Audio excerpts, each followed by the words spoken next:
வீட்டு அவங்க அப்பாவும் பிள்ளையும் பண்ணுற சேட்டிங்களை பாருங்களேன் கொஞ்சம்.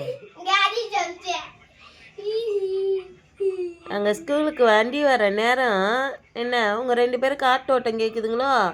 இருடியே இன்னும் 4 நாளில் அவங்க அப்பா ஊருக்கு போயிடுவார். அப்போ என்ன பண்ணுறேன்னு நான் பார்க்குறேன். அப்படின்னா அவ்வளோதாங்க, அப்பாவும் பிள்ளையும் கீழே விழுந்துட்டாருங்க. இப்படி தாங்க அந்த அண்ணமுமே இப்படி தாங்க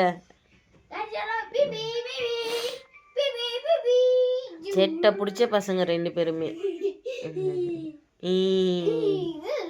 இவ்வளோ நேரம் அங்கே ஒரு சேரை வச்சுன்னு 2 பேரும் சேரில் சுற்றி சுற்றி விளையாடிக்கிட்டு இருந்தாங்க. இப்போ பார்த்தீங்களா அவ்வளோ ஹாப்பியாக அவங்க அப்பா கூட என்ன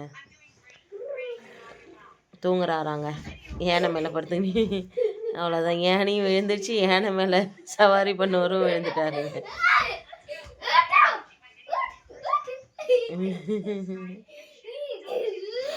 ஓகே, பாய் ஃப்ரெண்ட்ஸ்.